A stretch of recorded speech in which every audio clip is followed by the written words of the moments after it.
ದೈವಾರಾಧನೆ ಮಾಡುವಾಗ ಯಾರಾದರೂ ಮೋಸ ಮಾಡೋರು ಇದ್ದಾರಾ ಸರ್? ದೈವಾರಾಧನೆ ಹೆಸರಲ್ಲಿ ನೀವು ನೋಡಿದ್ದ ಹಾಗೆ ನಿಮ್ಮ ನೀವು ಅಂದರೆ ದೈವ ಕಟ್ಟಿದವರೇ ಮೋಸ ಮಾಡುವಂಥದ್ದು. ಅವ್ರು ಇರ್ಬೋದು, ಅಥವಾ ಆ ಹೆಸರಲ್ಲಿ ಮೋಸ ಮಾಡೋರೆಲ್ಲರೂ ಇದ್ದಾರಾ ಸರ್? ತುಂಬ ಜನ ಏನಾದರೂ? ತುಂಬ ಇದೆ. ಅದೇ ನನ್ನ ನೋವು. ದೈವಾರಾಧನೆ ದೇವತಾರಾಧನೆಯಲ್ಲಿ ಜನಸಾಮಾನ್ಯರಿಗೆ ಅವರ ಮುಗ್ಧತೆಯನ್ನು ವಂಚಿಸುವುದರ ವಿರೋಧಿ ನಾನು. ಯಾವ ಥರ ಮೋಸ ಮಾಡ್ತಾರೆ ಸರ್? ತುಂಬ ನಡೀತದೆ.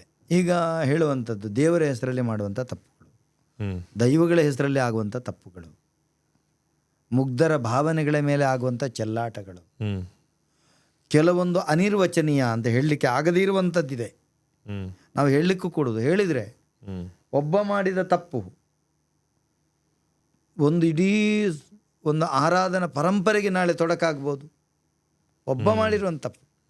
ಉದಾಹರಣೆಗೆ ನಮ್ಮ ದೈವಾರಾಧನೆ ತುಳುನಾಡಿನಲ್ಲೇ ಹೊರತಾಗಿ ಇಲ್ಲಿಂದ ಬೇರೆ ಕಡೆ ಹೋಯಿತು, ಮಾಡಿದರು.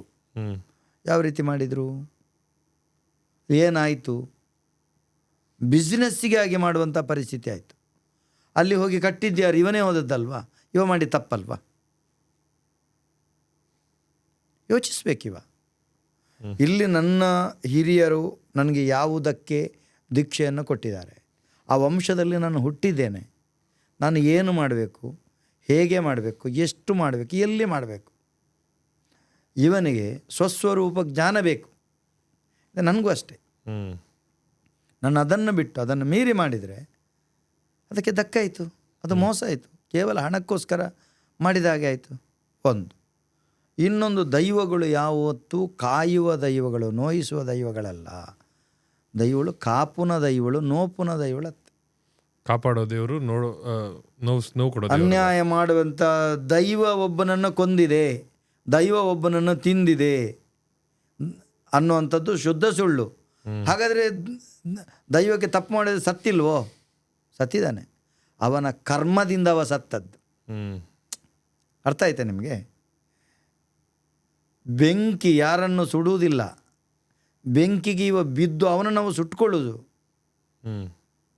ಕತ್ತಿಯಲ್ಲಿರ್ತದೆ, ಕತ್ತಿಯಾಗಿ ಯಾರನ್ನಾದರೂ ಹೋಗಿ ಕಡೀತದ? ಇಲ್ಲಲ್ಲ.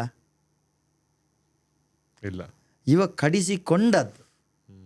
ಇವನ ಕರ್ಮ ಅವನನ್ನು ಸಾಯಿಸುವಂಥದ್ದು, ಇವನ ಕರ್ಮ ಅವನಿಗೆ ಶಿಕ್ಷೆಯನ್ನು ಕೊಡುವಂಥದ್ದು. ದೈವ ಶಿಕ್ಷೆ ಕೊಡ್ತು. ದೈವ ಯಾವತ್ತೂ ಕಾಯುವಂಥದ್ದೇ. ಅಲ್ಲಿ ಗುಣ ಪ್ರವರ್ಧಿಸುವಂಥ, ಅವ ಮಾಡಿರುವಂಥ ಗುಣಗಳವನಿಗೆ ಬಾಧಿಸುವಂಥದ್ದು. ಉದಾಹರಣೆಗೆ, ಒಂದು ಪಾತ್ರೆಯಲ್ಲಿ ತುಪ್ಪ ಇದೆ, ಒಂದು ಪಾತ್ರೆಯಲ್ಲಿ ಉಪ್ಪಿನಕಾಯಿ, ಸರಳ ಉದಾಹರಣೆ, ಉಪ್ಪಿನಕಾಯಿ ಇದೆ, ಒಂದು ಚಮಚ ಇದೆ. ಚಮಚದಲ್ಲಿ ತುಪ್ಪದ ಬೆರಣಿಯಿಂದ ತುಪ್ಪ ಹಾಕಿ ತಿಂದರೆ ಏನಾಗ್ತದೆ? ಸಂಪಾಗ್ತದ?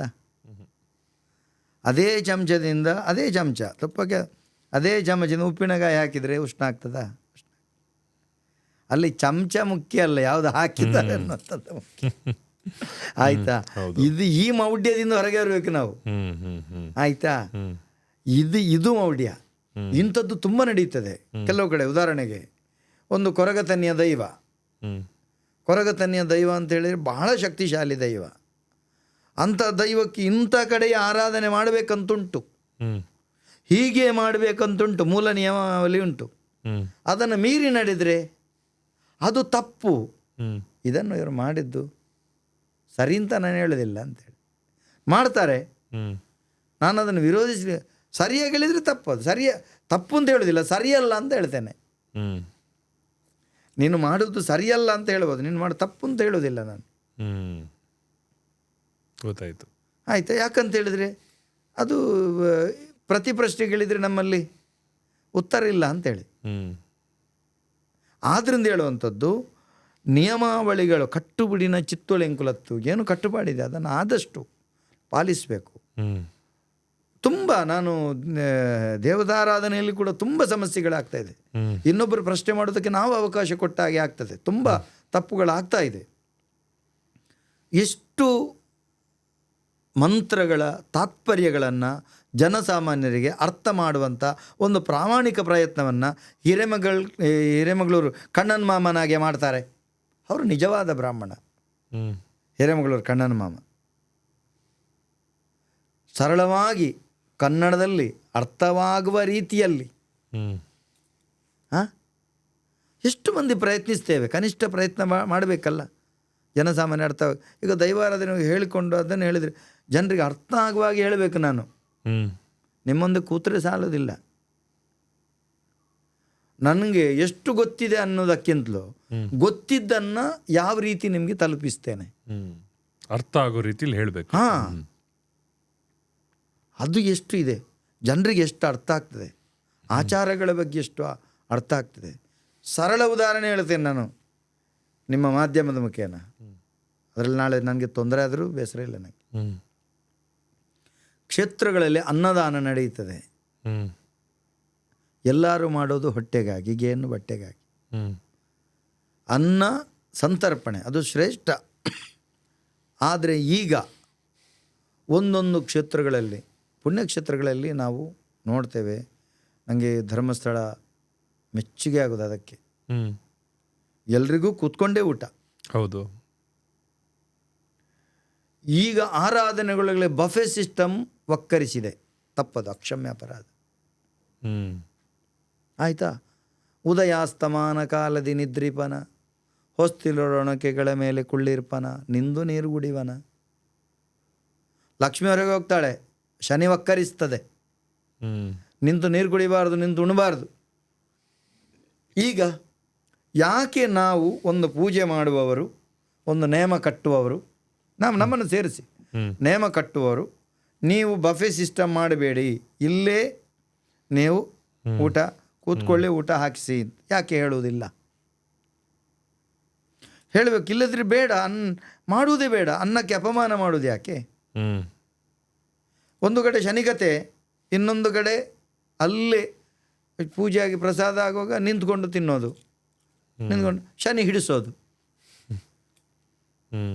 ಇದನ್ನು ಯಾರು ತಿದ್ದಬೇಕು? ಯಾರು ಬೋಧಿಸಬೇಕು?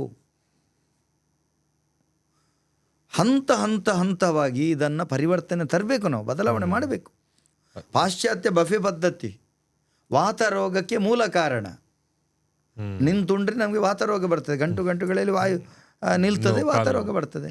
ವೈಜ್ಞಾನಿಕವಾಗಿ ಪ್ರಣೀತದು, ಯೋಗಶಾಸ್ತ್ರ ಪ್ರಣೀತ, ಹೊಸ್ತಲ್ಲಿ ಕಟ್ಟಿಕೊಟ್ಟದ್ದಲ್ಲದು. ಅಪಾನ ವಾಯು ಹೋಗೋ ಜಾಗದಲ್ಲಿ ಹೋಗದೆ ಗಂಟುಗಳಲ್ಲಿ ನಿಲ್ತದೆ. ಈ ಕಾರಣಕ್ಕೋಸ್ಕರ ಇದನ್ನು ನಾವು ಯಾಕೆ ಸರಿ ಮಾಡಲಿಕ್ಕೆ ಆಗುವುದಿಲ್ಲ, ನಮಗೆ ಮಾಡಬೇಕು ಅಂತೇಳಿ. ಇದನ್ನು ಮಾಡದೇ ಇದ್ದವರನ್ನು ಕೇವಲ ಹೋಗಿ ನಾನು ನೇಮ ಕಟ್ತೇನೆ, ನಾನು ಬಡ್ತೇನೆ, ನಾನು ತಿಂತೇನೆ, ಅದಲ್ಲ. ಕೆಲವು ಕಡೆ ನೀವು ಹೇಳ್ತೀರಿ ನಿಮ್ಮಲ್ಲಿ ಹಾಗೆ ಆಗ್ತದೆ. ಇಲ್ಲ, ನಾನು ಹೇಳಿರ್ತೇನೆ, ನಡೆಯದಿದ್ದದಕ್ಕೆ ನಾನು ಹೊಣೆ ಅಲ್ಲ. ನಾನು ಅವರೆಲ್ಲ ಹೇಳಿರ್ತೇನೆ, ನಾನೊಂದು ನೇಮ ಕಟ್ಟೆಗೆ ಹೋಗ್ತೇನೆ, ಅಲ್ಲಿ ಬಫೆ ಮಾಡಿರ್ತಾರೆ. ಕತ್ತಲ್ ಸರ್ ಇಲ್ಲಿ ಹೇಳಿದಿರಿ, ನಿಮ್ಮಲ್ಲಿ ಆಗ್ತದೆ. ಅಲ್ಲ, ನಾನು ಹೇಳಿರ್ತೇನೆ, ತಪ್ಪು ಅಂತ ಹೇಳಲ್ಲ ನೀವು. ಮತ್ತೆ ಅಲ್ಲ, ನಾನು ಹೇಳ್ತೇನೆ, ನೀವು ಬಫೆ ಪದ್ಧತಿಯಲ್ಲಿ ಊಟ ಕೊಡಬಾರ್ದು, ಕುಳಿತುಕೊಂಡೇ ಊಟ ಹಾಕಬೇಕು. ನಿಂತು ಊಟ ಮಾಡುವಂಥ ತಪ್ಪು, ಅನ್ನದಾನ ಅಂತ ಆಗೋದಿಲ್ಲ ಅಂತ ಹೇಳ್ತೇನೆ. ನಮಗೆ ಜಾಗ ಇಲ್ಲ, ವ್ಯವಸ್ಥೆ ಇಲ್ಲ, ಮಾಡ್ತೇನೆ ಅಂತ ಹೇಳಿದರೆ ಅವರನ್ನು ನಾವು ವಿರೋಧಿಸಲಿಕ್ಕೆ ನಂಗೆ ಆಗೋದಿಲ್ಲ. ಯಾಕಂತ ಹೇಳಿದ್ರೆ ನಾವು ಬಳೆ ತೊಟ್ಟವರಲ್ವ, ಆಗೋದಿಲ್ಲ. ಯಾವಾತ ಒಬ್ಬ ಹೇಳದೇ ಇರ್ತಾನೆ, ಹೇಳದಿದ್ರೆ ಆ ದೋಷ ನನಗೆ. ಕನಿಷ್ಠ ಹೇಳಬೇಕು ಅಂತೇಳಿ ತತ್ವ.